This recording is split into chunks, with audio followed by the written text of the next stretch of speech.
महाभारत के अनुशासन पर्व में भूमि दान का महत्व।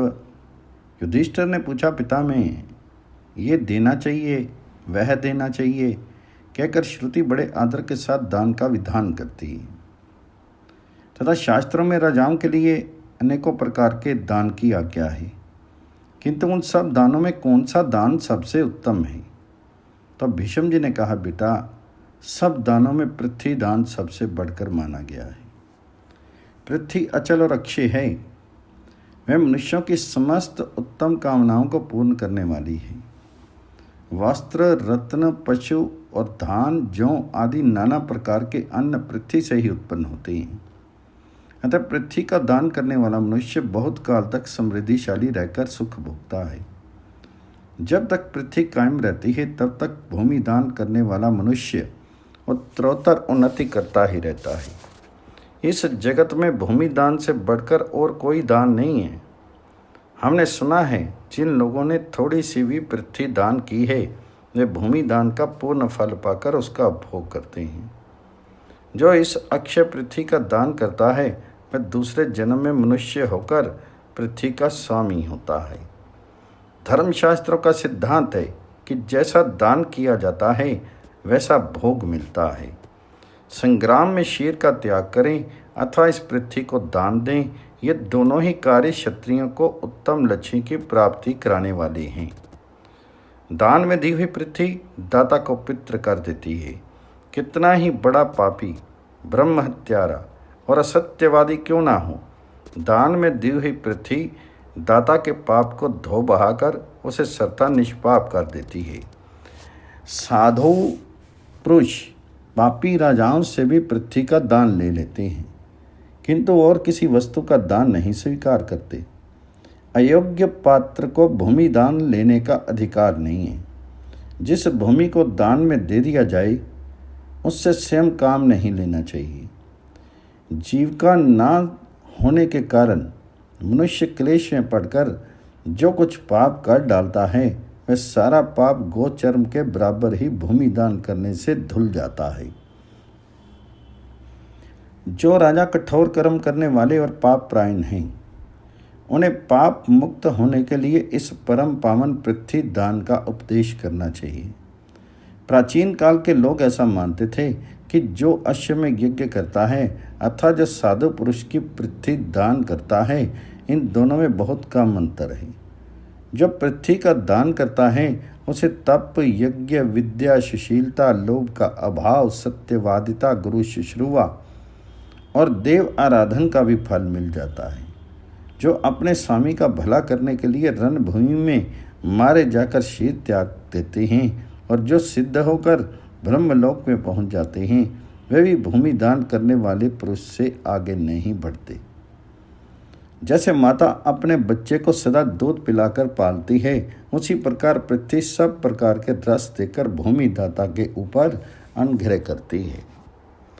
मृत्यु, काल, दंड, तमोगुण, दारुण और भयंकर पाश ये भूमि दान करने वाले के पास नहीं फटकने पाते।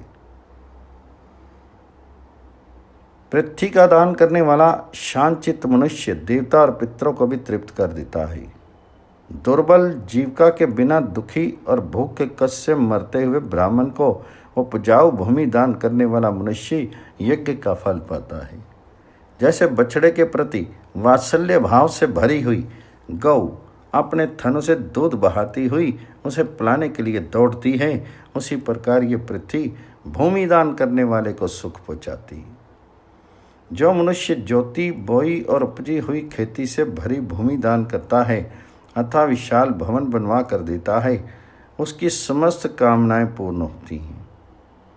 जो सदाचारी, अग्निहोत्री और उत्तम व्रत में संलग्न ब्राह्मण को भूमि दान करता है उसे कभी विपत्तिग्रस्त नहीं होना पड़ता।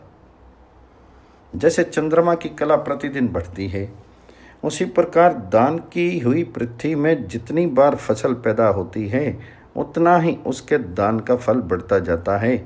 इस विषय में प्राचीन बातों के जानकार और पृथ्वी की गाई हुई एक गाथा कहा करते हैं, जिसे सुनकर परशुराम जी ने समूची पृथ्वी कश्यप जी को दान कर दी थी। वह गाथा इस प्रकार है पृथ्वी कहती है, मुझे दान में दो और मुझे ही दान के रूप में ग्रहण करो। मुझे देकर मुझे ही पाओगे, क्योंकि मनुष्य इस लोक में जो कुछ दान करता है वही उसे परलोक में मिलता है। जो मनुष्य श्राद्ध काल में पृथ्वी की इस वेद तुल्य गाथा का गान करता है, इसका पाठ करता है, वह ब्रह्म भाव को प्राप्त होता है। अत्यंत प्रबल कृत्या अर्थात मारण शक्ति के प्रयोग से जो भय प्राप्त होता है, उसको शांत करने का सबसे महान साधन पृथ्वी का दान ही है। भूमि दान करके मनुष्य अपने आगे पीछे की 10 पीढ़ियों को पवित्र कर देता है। जो वेद के समान माननीय इस भूमि गाथा को जानता है, वह भी अपनी 10 पीढ़ियों का उद्धार कर देता है। ये पृथ्वी संपूर्ण प्राणियों की उत्पत्ति का स्थान है और अग्नि इसका अधिष्ठाता देवता है। राजा को राज सिंहासन पर अभिषिक्त करने के बाद उसे पृथ्वी की बताई हुई गाथा सुना देनी चाहिए, जिससे वह भूमि का दान करे और सत्पुरुषों के हाथ से उन्हें दी हुई वृत्ति छीन ना ले। जिनका राजा धर्म को ना जानने वाला और नास्तिक होता है, वे लोग ना सुख से सोते हैं ना सुख से जागते हैं, अपितु उस राजा के दुराचार से सदा उद्विग्न रहते हैं। ऐसे राजा के राज्य में योग क्षेम नहीं प्राप्त होता। किंतु जिस देश का राजा बुद्धिमान और धार्मिक होता है, जो वहाँ के लोग सुख से सोते हैं और सुख से जागते हैं। वे अपने राजा के सद्व्यवहार और सुंदर राज्य व्यवस्था से अत्यंत संतुष्ट रहते हैं। उस राज्य में समय समय पर वर्षा होती है और वहाँ की प्रजा योग क्षेम से संपन्न एवं अपने शुभ कर्मों से समृद्धिशालिनी होती है। जो पृथ्वी दान करता है, वही कुलीन, वही बंधु, वही पुण्यात्मा, वही दाता और वही पराक्रमी है। जो मनुष्य वेदवेता ब्राह्मण को धन धान्य से संपन्न भूमि दान करते हैं, वे इस पृथ्वी पर सूर्य के समान देदीप्यमान होते हैं। जैसे जमीन में बोए हुए बीज अधिक मात्रा पैदा करते हैं, उसी प्रकार भूमि दान करने से सब प्रकार की कामनाएं सफल होती हैं।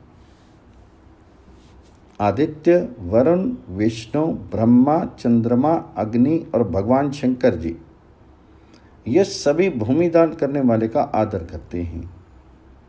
समस्त जीव पृथ्वी से ही उत्पन्न और पृथ्वी में ही लीन होते हैं। अंडज, पिंडज, स्वेदज और उद्भिज, इन 4 प्रकार के प्राणियों का शीर पृथ्वी का ही कार्य है।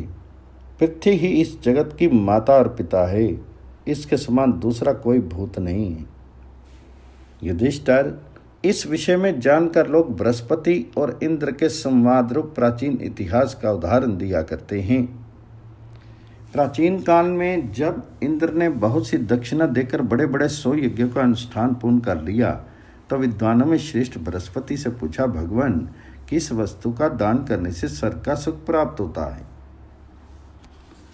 जिसका फल अक्षय और सबसे अधिक महत्वपूर्ण हो, वही दान मुझे बताने की कृपा कीजिए। तब बृहस्पति जी ने कहा, इंद्र, जो बुद्धिमान स्वर्ण, गौ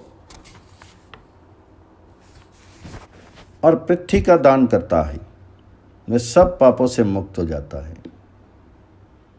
मैं तो भूमि दान से बढ़कर और किसी दान को नहीं मानता। अन्य विद्वानों को भी यही सम्मति है।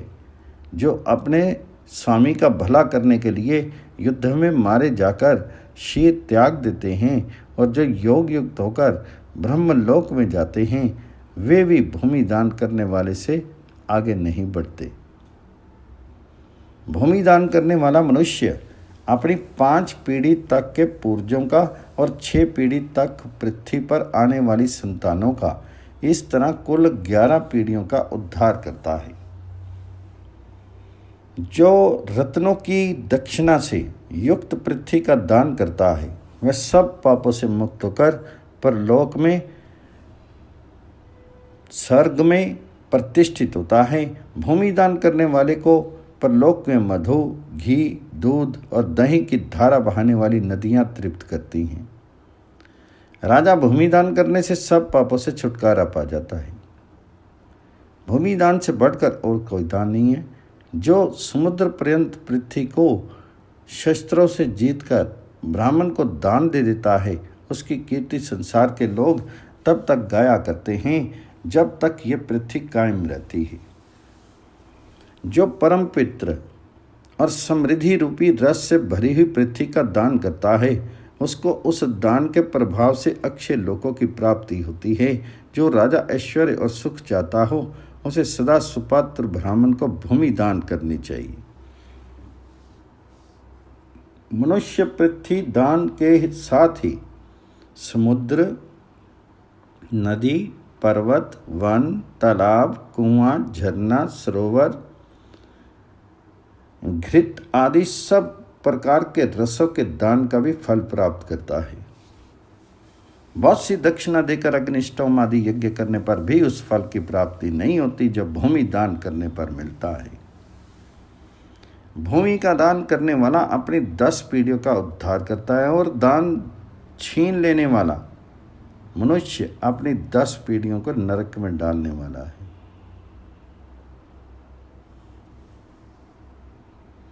तथा स्वयं भी नरक में पड़ता है जो देने की प्रतिज्ञा करके नहीं देता है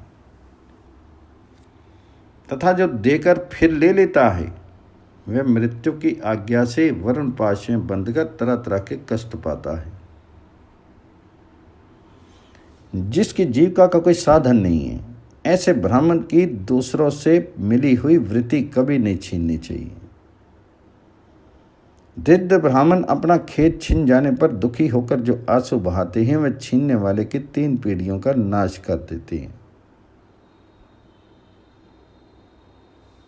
जो राज्य से भ्रष्ट हुए राजा को फिर राज सिंहासन पर बिठा देता है, वह पुरुष स्वर्ग में जाता है। जिस भूमि पर गन्ना, जौ अथवा गेहूं की खेती लहलहा रही हो, जहाँ गौ और घोड़े आदि वाहनों की भरमार हो, जिसके भीतर खजाना गड़ा हुआ हो तथा जो सब प्रकार के रत्न में उपकरण से अलंकृत हो, ऐसे भूमि को अपने बाहुबल से जीतकर जो राजा दान कर देता है, उसे अक्षय लोक मिलते हैं।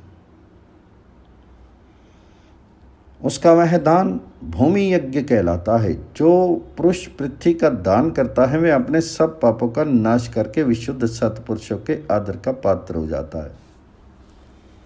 जगत में सज्जन पुरुष सदा ही उसका सत्कार करते हैं। जैसे पानी में पड़े हुए तेल की बूंद सब ओर फैल जाती है, उसी प्रकार दान की हुई भूमि में जितना जितना अन्न पैदा होता है,